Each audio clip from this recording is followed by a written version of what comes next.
Hello friends, welcome to art with Aruna. और आज हम सीखेंगे कि प्राइम फैक्टराइजेशन मेथड के द्वारा एचसीएफ और एलसीएम कैसे निकाला जाता है। Let's start. यहाँ एचसीएफ और एलसीएम दोनों के लिए ही हम प्राइम फैक्टराइजेशन मेथड यूज करेंगे।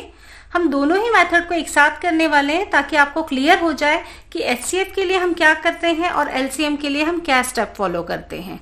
तो HCF means highest common factor,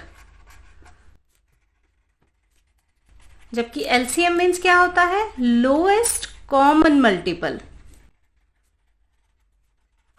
ये दोनों के लिए ही हम कुछ नंबर ले लेते हैं। हमारा फर्स्ट नंबर है 28, सेकेंड नंबर हम ले लेते हैं 70 और थर्ड नंबर हम ले लेते हैं 84। और सेम नंबर ही हम ले लेते हैं यहाँ एलसीएम फाइंड आउट करने के लिए, 28, 70 एंड 84। तो सबसे पहले हमें क्या करना है, एचसीएफ फाइंड आउट करने के लिए हम इंडिविजुअल नंबर को हम प्राइम फैक्टराइजेशन करेंगे। तो सबसे पहले हम लेंगे 28 को। जब हम 28 का प्राइम फैक्टराइजेशन करते हैं तो हमें यहाँ पे सबसे पहले सबसे लोएस्ट, सबसे छोटा वाला फैक्टर हमें लेना है। तो हम देखते हैं 28 को हम 2 से डिवाइड कर सकते हैं। तो जब 28 को हम 2 से डिवाइड करते हैं तो हमें मिलेगा 14। जो हमारा क्वोशंट है वो हम नीचे की तरफ लिखते हैं, तो यहाँ पे हमें मिलेगा 14। जब हम 14 को और किससे डिवाइड कर सकते हैं, अगेन हम 2 लेंगे। जब 14 को हम 2 से डिवाइड करते हैं तो हमें क्वोशंट मिलता है 7। अब 7 और किसी नंबर से नहीं, सिर्फ 7 से ही डिवाइड होगा, तो हम यहाँ पे लेंगे 7। जब 7 को 7 से डिवाइड करते हैं तो हमें क्वोशंट मिलता है 1। हमें यहाँ पे प्राइम फैक्टराइजेशन मेथड तब तक रिपीट करनी है जब तक कि हमें लास्ट हमारा क्वोशंट 1 ना मिल जाए। सेम इसी तरीके से हम 70 का फैक्टराइजेशन करेंगे। तो 70 को सबसे पहले हम 2 से डिवाइड करेंगे। जब 70 को 2 से डिवाइड करते हैं तो 2 3 6, 1 इज पेंडिंग, 1 एंड 0, 10 10 कब आता है 2 की टेबल में, 5 पे। इट मीन्स जब हम 70 को 2 से डिवाइड करते हैं हमें क्वोशंट 35 मिलता है। अब 2 की टेबल में 35 नहीं आता है, तो हमें नेक्स्ट हमारा जो फैक्टर होगा 35 के लिए दैट विल बी 5। तो 5 की टेबल में 35 कब आता है, 7 पे। नाउ 7 की टेबल में 7 कब आता है, 1 पे। सेम इसी तरीके से हमें 84 को फैक्टराइज करना है। तो यहाँ पे हम लेंगे, इसका जो सबसे छोटा फैक्टर होगा वो होगा 2, क्योंकि ये लास्ट में इवन नंबर है। तो हम 84 को जब 2 से डिवाइड करते हैं हमें मिलेगा 2 क्रॉस 4 दैट इज़ 8। सो यहाँ हम लिखेंगे 4, 2 2 ज़ा 4, सो यहाँ पे 42। जब हम 84 को 2 से डिवाइड करते हैं तो हमें क्या मिलता है, 42। फिर से कि हमें इवन नंबर मिला है, हम अगेन 2 से डिवाइड कर सकते हैं। जब हम 42 को 2 से डिवाइड करते हैं हमें मिलेगा क्वोशंट 21। अब 21 के फैक्टर्स क्या होंगे, 3 एंड 7। तो यहाँ पे पहले हम 3 से इसको डिवाइड करेंगे। जब 3 से 21 को डिवाइड करते हैं हमें मिलेगा 7। देन हम 7 को 7 से डिवाइड करेंगे, हमें मिलेगा 1। तो हमने दिए गए नंबर को तब तक डिवाइड किया है, तब तक फैक्टराइज किया है जब तक कि हमें लास्ट में 1 ना मिल जाए। सेम इसी तरीके से हम एलसीएम के लिए करेंगे। एलसीएम में भी हमें यही प्रोसीजर फॉलो करनी है। तो कर लेते हैं हम पहले।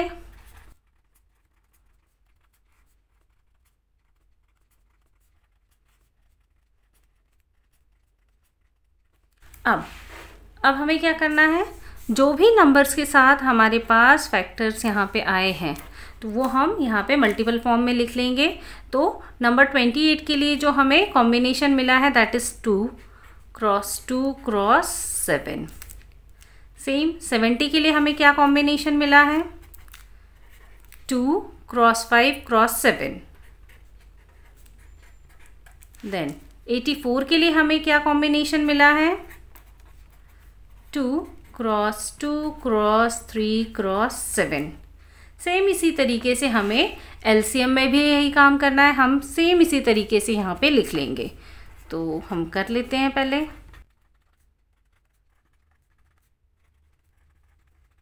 अब हमें यहाँ पे 28, 70 और 84 का एचसीएफ फाइंड आउट करना है। तो एचसीएफ फाइंड आउट करने के लिए हम यहाँ पर उन फैक्टर्स को देखेंगे जो तीनों ही नंबर में कॉमन है, यानी ऐसा फैक्टर जो 28 में भी हो, 70 में भी हो और 84 में भी हो।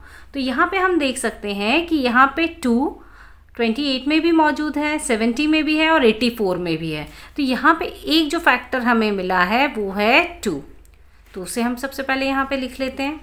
नेक्स्ट, यहाँ पे नेक्स्ट फैक्टर आप देख सकते हैं 2 28 में है, 84 में है, लेकिन ये 2 70 में नहीं है दोबारा, तो इसलिए हम इसे नहीं ले सकते।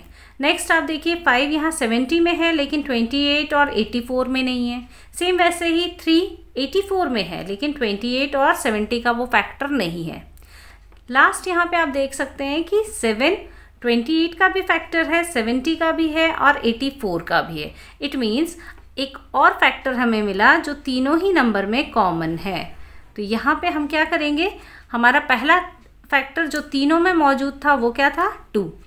नेक्स्ट फैक्टर क्या है 7, तो हम इस पहले फैक्टर के साथ इस दूसरे कॉमन फैक्टर को मल्टीप्लाई कर देंगे। सो 2 क्रॉस 7 दैट इज़ 14, यानी हमारा जो HCF आया है इन तीन नंबरों के लिए 28, 70 और 84 के लिए ये क्या है 14। आपको कुछ ऐसे भी क्वेश्चन मिल सकते हैं जिसमें दिए हुए नंबरों में से कोई भी कॉमन फैक्टर ना हो, तो उस केस में हम 1 को कॉमन फैक्टर कंसीडर करते हैं और उस केस में HCF क्या होगा 1। अब हम देखते हैं कि 28, 70 और 84 का हम LCM कैसे निकालेंगे। तो LCM निकालने के लिए हम उन सारे फैक्टर्स को लेते हैं जो कि कॉमन भी है और अनकॉमन भी है, हमें किसी भी फैक्टर को छोड़ना नहीं है। जिस तरीके से HCF में हमने क्या किया था, इस 2, 5, इस 2 और इस 3 को हमने छोड़ दिया था, लेकिन यहाँ पे LCM फाइंड आउट करते समय हमें किसी भी फैक्टर को छोड़ना नहीं है। अगर वो कॉमन है तो भी हम उसे लिखेंगे और अगर वो अनकॉमन है तो भी हम उसे लिखेंगे। तो यहाँ पे जब हम LCM फाइंड आउट करते हैं तो हम क्या करेंगे, सबसे पहले हम देखते हैं यहाँ पे देखिए कॉमन फैक्टर्स कौन से हैं। जब हमने HCF कैलकुलेट किया था तो हमने देखा था कि 2 और 7 यहाँ पे कॉमन फैक्टर है। तो सेम हम पहले कॉमन फैक्टर देख लेते हैं, दैट इज़ 2। यहाँ पे ये 2 3 बार है लेकिन हम इसे सिर्फ एक बार लिखते हैं, तो हम यहाँ पे लिखेंगे 2। देन ये 7 भी है यहाँ पे, तो ये कॉमन फैक्टर है 7। अब यहाँ पे देखिए ये जो नेक्स्ट 2 है ये 28 का फैक्टर है और 84 का फैक्टर है। तो ये जो 28 और 84 का कॉमन फैक्टर है 2, इसको भी हम क्या करेंगे, काउंट करेंगे, इसको भी हम यहाँ पे लिखेंगे। नेक्स्ट यहाँ पे देख सकते हैं 3 केवल 84 का फैक्टर है, यहाँ पे और कहीं पे भी नहीं है। नेक्स्ट 5 जो कि केवल 70 का फैक्टर है, उसे हम लिखेंगे। तो यहाँ पे आप देख सकते हैं कि हमें जो LCM मिला है that is 2 cross 7 cross 2 cross 3 cross 5। तो यहाँ पे जब हम इसको मल्टीप्लाई करते हैं आप देख सकते हैं 2 cross 5 that is 10, 10 cross 3 that is 30 and 30 cross 14 it will be 420।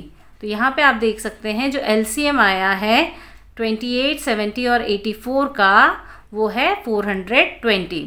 तो यहाँ पे आप ध्यान रखेंगे जब हम HCF काउंट करते हैं तो हम यहाँ पे केवल ऐसे फैक्टर्स को लेते हैं जो दिए गए सभी नंबरों में मौजूद होते हैं, लेकिन जब हम LCM कैलकुलेट करते हैं तो हम उन सारे फैक्टर्स को लेते हैं जो कॉमन है या जो कॉमन नहीं भी है, हम उन सारे फैक्टर्स को लेते हैं, हम किसी भी फैक्टर को छोड़ते नहीं हैं। यहाँ पे ये जो नंबर हमें LCM मिला है 420, ये वो नंबर होता है जो इंडिविजुअल सभी नंबरों से डिवाइड हो सकता है।